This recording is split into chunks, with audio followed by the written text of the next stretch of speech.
Good morning, my dear young friends. Welcome to the world of literature. We are dealing with Module 1 of Introducing Literature, the syntax part. In the last class, we discussed about transitive and intransitive verbs, monotransitive and ditransitive verbs and all that. In today's class, we have to go through few more terms which are all familiar to you. Just let's go through it. കഴിഞ്ഞ ക്ലാസ്സിൽ നമ്മൾ കണ്ടത് transitive and intransitive verbs എന്ന് പറഞ്ഞിട്ട് നമ്മൾ start ചെയ്തിട്ടുണ്ടായിരുന്നത്. Of course you already know it from your younger classes what is transitive verb and what is intransitive verbs and all that. So what or whom എന്നുള്ളതിന് ഉത്തരം ഉണ്ടെങ്കിൽ we can say if there is an object, if the verb is transmitted to an object, then we can definitely call it as a transitive verb. And we had seen Mary ate a biscuit. What did Mary eat? And the answer was biscuit. So what എന്നുള്ളതിന് ഉത്തരവുണ്ട്. She wrote a letter to him. She wrote what? A letter. To whom? To him. എന്നൊക്കെ പറഞ്ഞ് നമ്മൾ കണ്ടിരുന്നു. അപ്പോൾ അവിടെ നമുക്ക് വേറൊരു set of എക്സാമ്പിൾസും കൂടെ ആ ഒരു ഭാഗത്ത് തന്നെ കൊടുത്തിട്ടുണ്ടായിരുന്നു. നമ്മളത് ഇൻട്രാൻസിറ്റീവ് വെർബ്സ് ആണെന്ന് പറഞ്ഞിട്ട് കാറ്റഗറൈസ് ചെയ്യാനായിട്ട് നമ്മൾ മാറ്റി നിർത്തിയിട്ടുള്ളൊരു സെറ്റ് ഓഫ് എക്സാമ്പിൾസ് ഉണ്ടായിരുന്നു. So let's go through that. He walked home. He walked home എന്നുള്ളതിൽ വാട്ടെന്നോ ഹൂമെന്നോ ഉള്ള ഉത്തരങ്ങൾ കിട്ടുന്ന ഒബ്ജക്റ്റുകളില്ല. And we had seen that transitive verbs, they already come with they already demands for an object, whereas intransitive verbs they don't need an object. അപ്പോൾ ഇവിടെ നമ്മൾ നോക്കുമ്പോഴത്തേക്കും he walked home എന്നുള്ള ആ ഒരു സെൻറ്റൻസ് എടുക്കുവാണെങ്കിൽ we can see that he walked what ഇല്ല, he walked whom എന്നുമില്ല, but he walked home. There is a place, so there is an answer to the question where. He walked home. So there is an answer to the question where. And second one, the little boy went to school. The little boy went to where? To school. So there is again a place mentioned, which is an answer to the question where. She slept well. അവൾ നന്നായി ഉറങ്ങി. She slept well. She slept. എങ്ങനെ ഉറങ്ങി? Well, നന്നായി ഉറങ്ങി. So there is an answer to the question how. എങ്ങനെ ഉറങ്ങി? My father reached late. My father reached. എപ്പോൾ? ലേറ്റ് ആയിട്ട്, വൈകിയാണ് വന്നത്. അപ്പോൾ അവിടെ ഒരു സമയത്തെ കാണിക്കുന്നുണ്ട്. So when. So in these examples we can see that there are certain elements which is added to that particular sentence that gives answer to the questions like where, how, when, etc. So grammatically ഇങ്ങനെയുള്ള സെൻറ്റൻസിൻ്റെ കൂടെ ചേർക്കപ്പെടുന്ന വേർഡുകളോ ഫ്രേസുകളോ in the morning, at the midnight, to the school, late എന്നീ പറയുന്ന വാക്കുകളോ അല്ലെങ്കിൽ ഫ്രേസുകളോ ക്ലോസുകളോ ഇവയെല്ലാം grammatically വിളിക്കുന്ന പേരാണ് adjuncts. What is it? Adjuncts. The words that accompany, it's in your page number 15.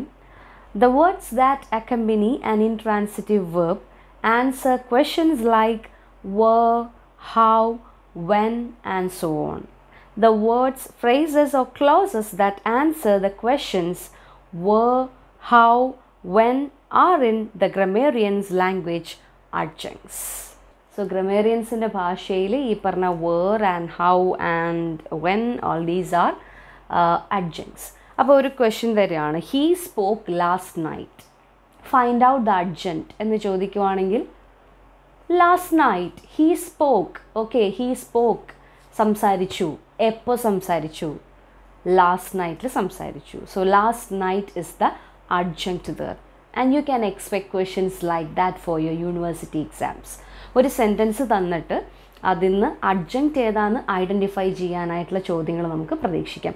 As I mentioned earlier, in this paper we can see several kinds of aspects discussed, but the basic thing regarding this particular module 1, literary nuances and all that, in this module you can find they had given many concepts and you have to identify what is what.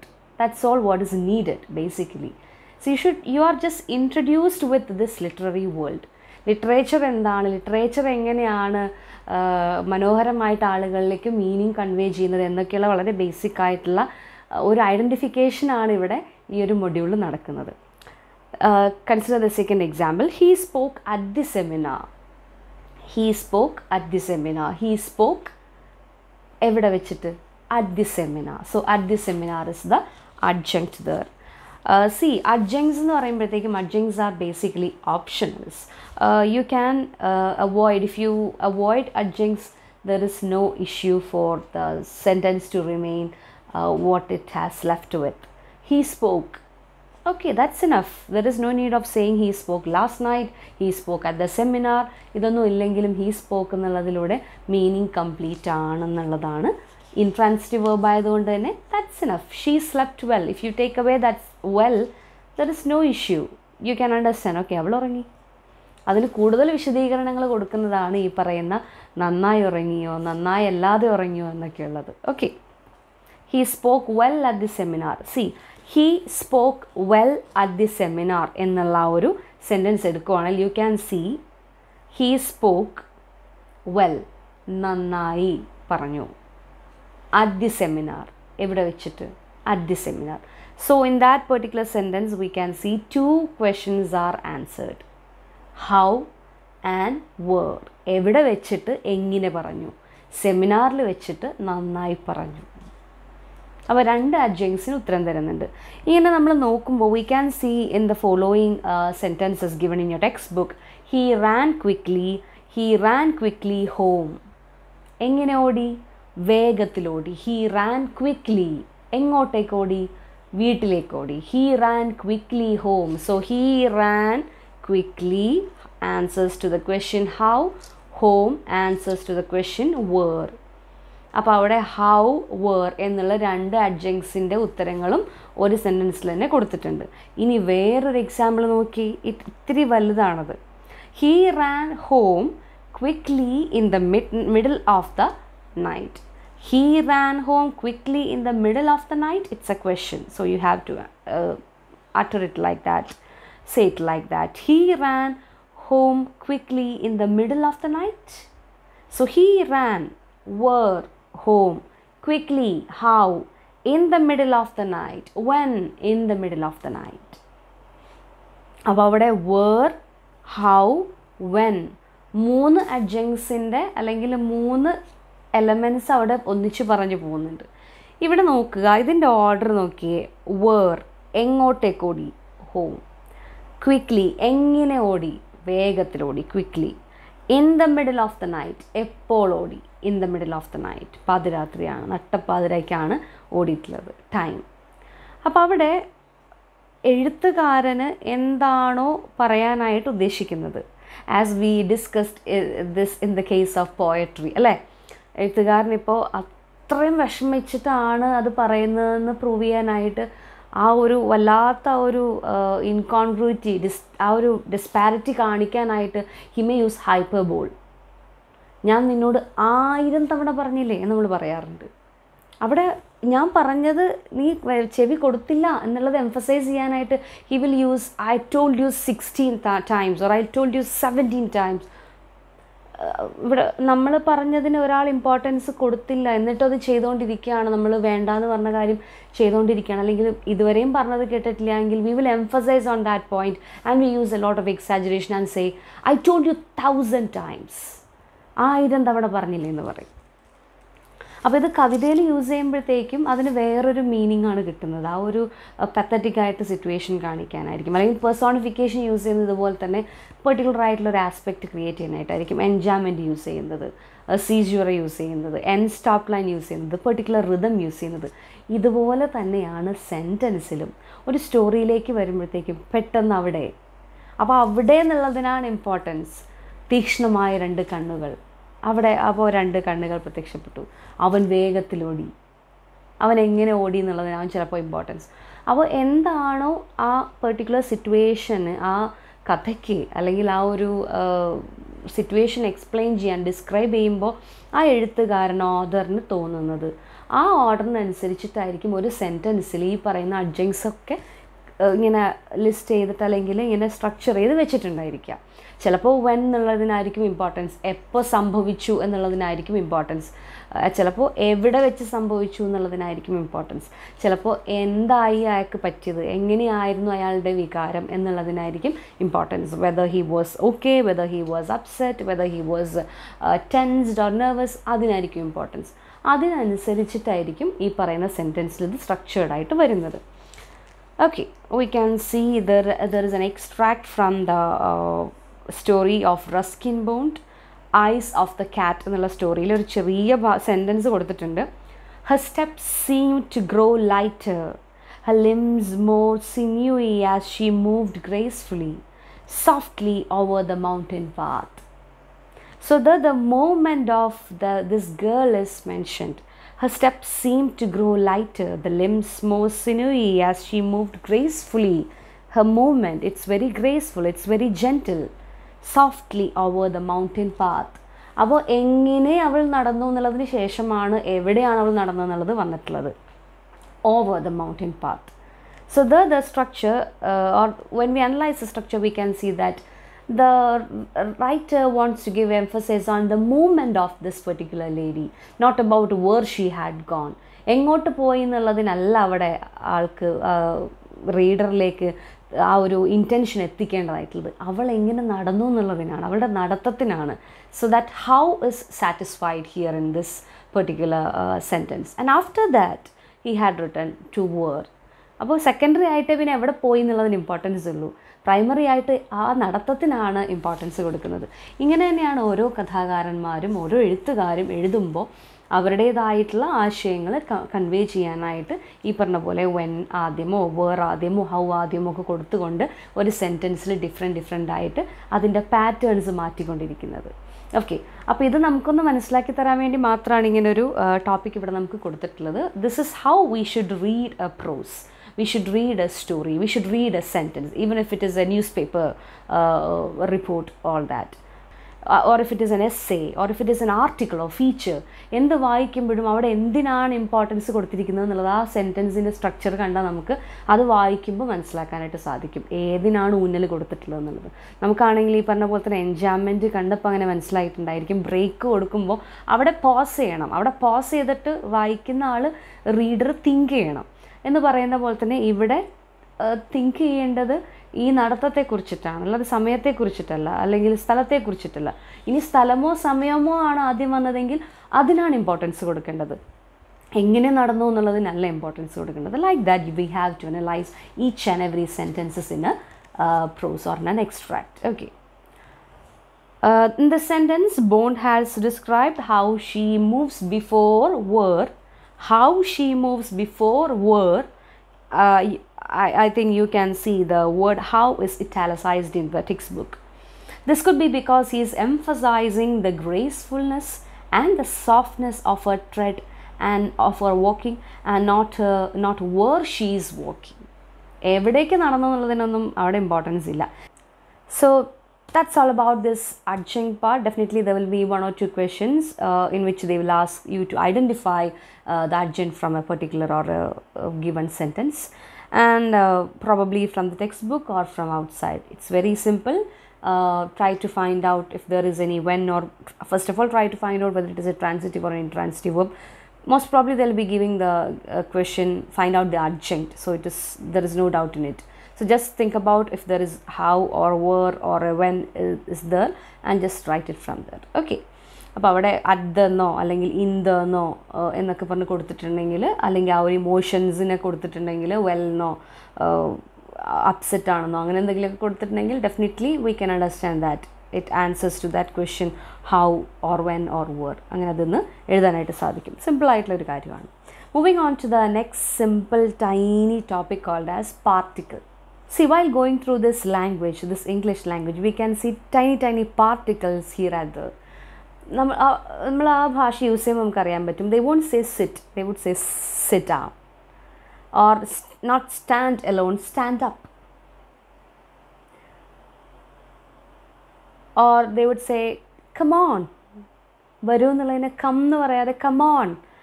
So one preposition or a കുട്ടി particle is added to these verbs.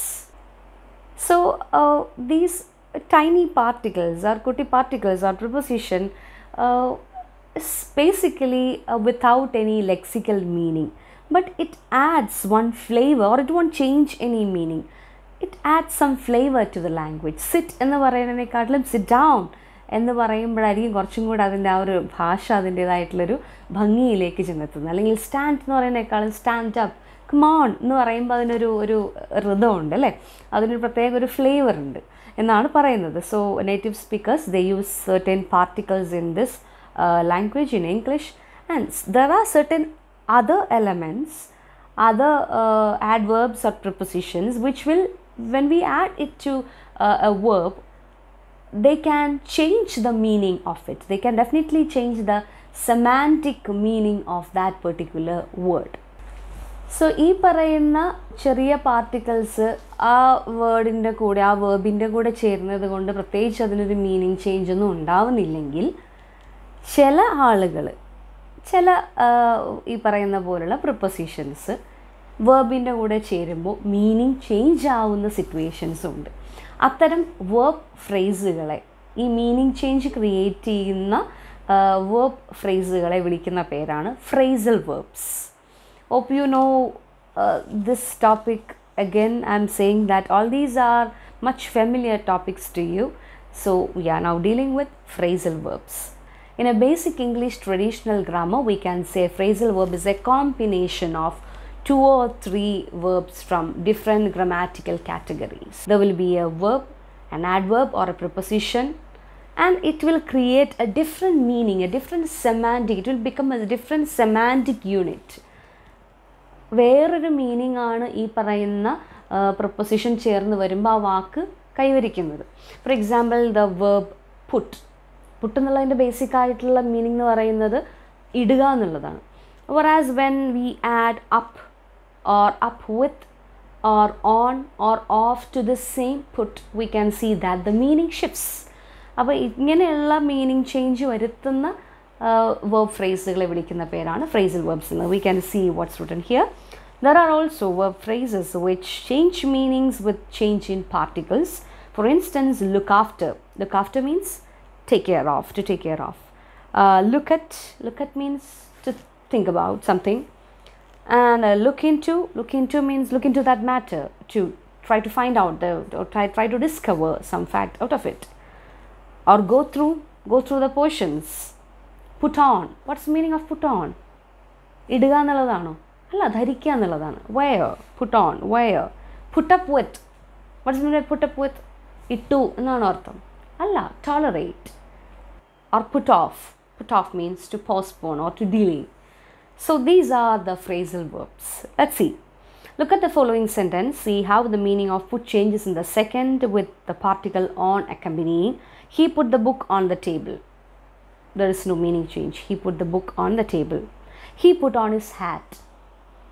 There the meaning shifts from keeping it there to wear. Let's move on to the next tiny little topic called as collocations. What are collocations? എന്താണ് collocations? എല്ലാ ഭാഷകളിലും അതിൻ്റേതായിട്ടുള്ള ചില പ്രയോഗങ്ങളൊക്കെ ഉണ്ടായിരിക്കും അല്ലേ. ഇപ്പോൾ നമ്മൾ use ചെയ്യുമ്പോൾ കടുപ്പമുള്ള ചായ അല്ലേ, നല്ല പച്ച നോട്ട് എന്ന് പറയും. പച്ച നോട്ട് എന്ന് പറഞ്ഞാൽ അതിൻ്റെ അർത്ഥം പച്ച നിറത്തിലുള്ള നോട്ട് എന്നുള്ള അർത്ഥത്തിലല്ല. It's fresh, it's very new എന്നുള്ളൊരു മീനിങ് ആണ് അതിന് കൊടുക്കുന്നത്. ഇങ്ങനെയുള്ള പ്രയോഗങ്ങൾ പലപ്പോഴും ഒരു മീനിങ്ങും അതിനോട് ചേർന്ന് വരില്ലെങ്കിൽ പോലും യൂസ് ചെയ്യുന്ന തരത്തിൽ നമുക്ക് എല്ലാ ഭാഷയിലും കാണാൻ പറ്റും. ഇംഗ്ലീഷ് ലാംഗ്വേജിലുണ്ട് അത്തരത്തിലുള്ള ചില combinations. Sometimes the combination may be noun combinations or noun adjective combination, or you can find verb noun combinations, or even word adverb combinations or adjective adverb combinations. അങ്ങനെ വരുന്ന തരത്തിലുള്ള commit suicide. So there is a verb and noun combination there we can find to commit suicide. So ഇങ്ങനെയുള്ള കുറേ combinations നമ്മൾ ഒരിക്കലും released from the hospital എന്ന് പറയില്ല, ഹോസ്പിറ്റലിൽ നിന്ന് റിലീസ്ഡ് ആയി എന്ന് പറയില്ല. മീനിങ് വൈസ് ഓക്കെ ആണെങ്കിൽ പോലും ഡിസ്ചാർജ് ഫ്രം ദ ഹോസ്പിറ്റൽ എന്നേ പറയുള്ളൂ.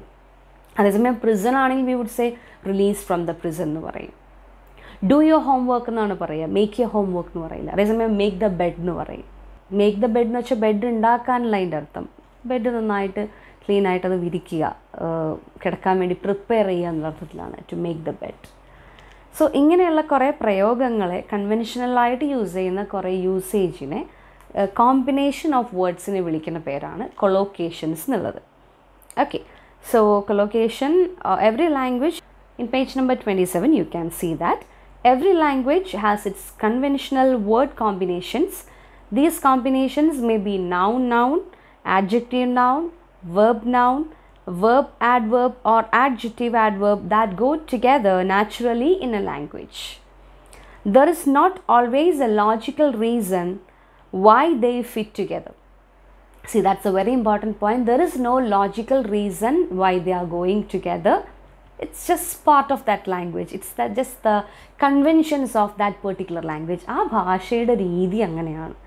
അതിൽ പ്രത്യേകിച്ച് എന്താ അങ്ങനെ എന്നൊരു ലോജിക്കോ റീസണോ നമുക്ക് കണ്ടെത്താൻ സാധിക്കില്ല. അവരങ്ങനെയാണ് യൂസ് ചെയ്യുന്നത്, അത് നമ്മൾ ഫോളോ ചെയ്യുക. എന്നാൽ മാത്രമേ നമുക്കൊരു ബെറ്റർ ആയിട്ടുള്ള ഒരു നേറ്റീവ് സ്പീക്കർ സംസാരിക്കുന്ന പോലെ ഈ കൊളോക്കേഷൻസൊക്കെ മനസ്സിലാക്കിയിട്ട് അവരോട് കമ്മ്യൂണിക്കേറ്റ് ചെയ്യാൻ പറ്റുള്ളൂ.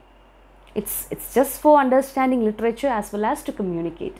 So just take that part and leave this logical part because it's part of that particular language. It is just that the conventions of a language permit certain combinations but not certain others. Collocations as such conventional word combinations are called vary from language to language. So we can see it vary from different languages. See, I'll give you a few examples of collocations. Dash food ബ്രാക്കറ്റിൽ quick or fast എന്ന് കൊടുത്തിട്ടുണ്ടെങ്കിൽ നമ്മൾ ഏതാവും mark ചെയ്യുന്നുണ്ടാവുക? Definitely the answer would be fast food. We won't say quick food. Grammatically കറക്റ്റാണത്, പെട്ടെന്ന് കിട്ടുന്ന ഭക്ഷണം അല്ലേ. നമ്മൾ ചെന്ന് നിൽക്കണു, 10 മിനിറ്റിനകം ഫുഡ് റെഡിയായി കിട്ടണു, എന്നിട്ട് നമ്മളതിനെ ക്വിക്ക് ഫുഡ് എന്ന് വിളിക്കാറില്ല. അതിൻ്റെ പ്രയോഗം അങ്ങനെയാണ്, ഫാസ്റ്റ് ഫുഡ് എന്നാണ് പറയുന്നത്. So it's fast food. And make an effort, do an effort എന്ന് പറയാറില്ല. Or dash attention, pay attention. Dash engine, powerful engine, not heavy engine. We won't say heavy engine. Dash exercise, regular exercise. Dash of soap, bars of soap. We want to say piece of soap. Piece of soap നമ്മൾ പറയാറില്ല, bars of soap. A round of applause, a round of applause. അതിലെന്താ logic? No, the usage is just like that. Give them a big round of applause. നല്ല കയ്യടി കൊടുക്കുക എന്നുള്ളതാണ് round of applause. It doesn't have got anything to do with round. That's shape. Maiden voyage, maiden voyage. ടൈറ്റാനിക്കിൻ്റേത് അതിൻ്റെ maiden voyage ആയിരുന്നു, കന്നി യാത്ര എന്നൊക്കെ പറയുമല്ലോ അല്ലേ. Do your homework, as we mention we would say do your homework, not make your homework. Burst into tears, burst into tears. Whispered softly, whispered softly. അപ്പോൾ ഇതൊക്കെ നമ്മൾ കുറേ കാലമായിട്ട് വായിച്ച് ഈ language പറഞ്ഞു വന്നിട്ട് നമുക്ക് ചിലപ്പോൾ പെട്ടെന്ന് മനസ്സിലാകുന്ന തരത്തിലുള്ളതായിരിക്കും.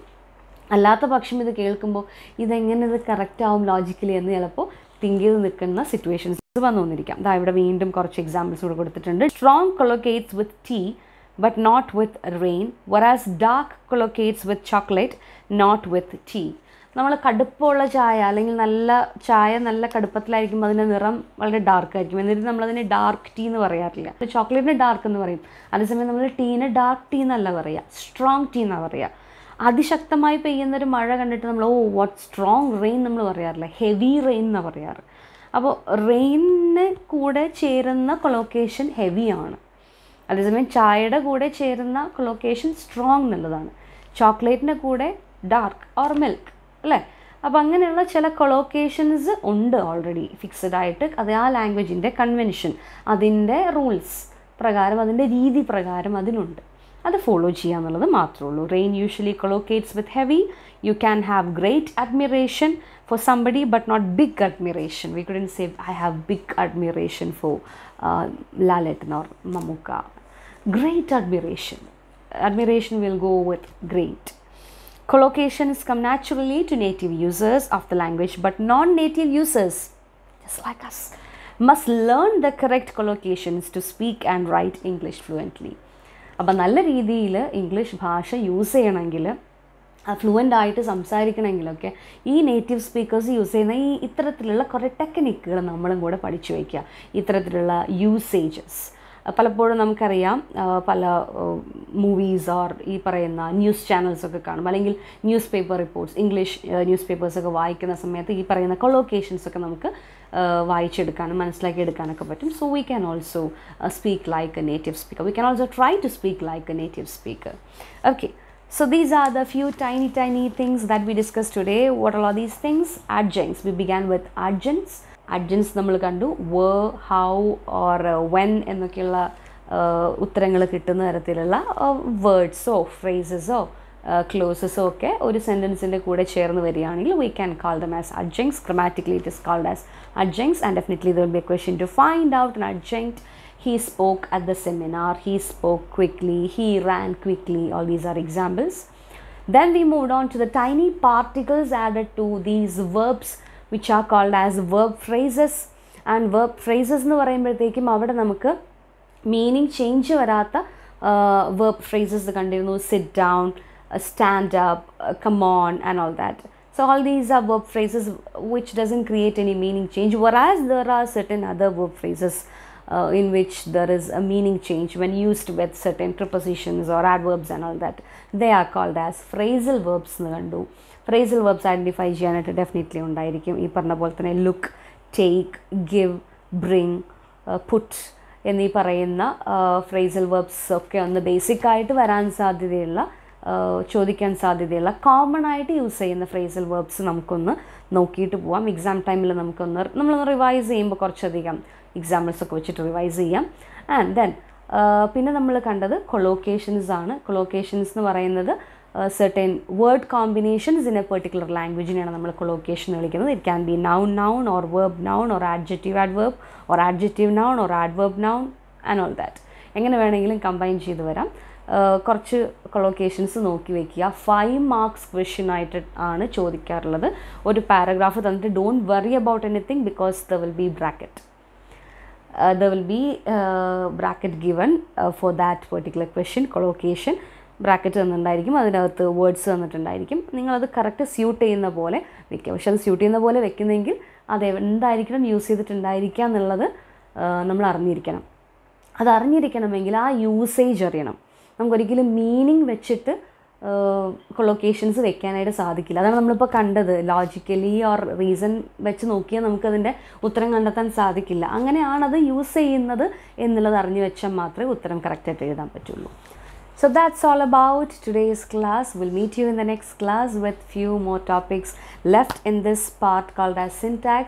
ഇവിടെ കുറച്ച് സ്റ്റോറീസ് ഒക്കെ കടന്നു പോയിട്ടുണ്ട്. ആ സ്റ്റോറീസ് എന്താ ചെയ്യേണ്ടതെന്നുള്ളത് നെക്സ്റ്റ് ക്ലാസ്സിൽ പറഞ്ഞുതരാം. So all of you take care till we meet in the next video. Bye bye.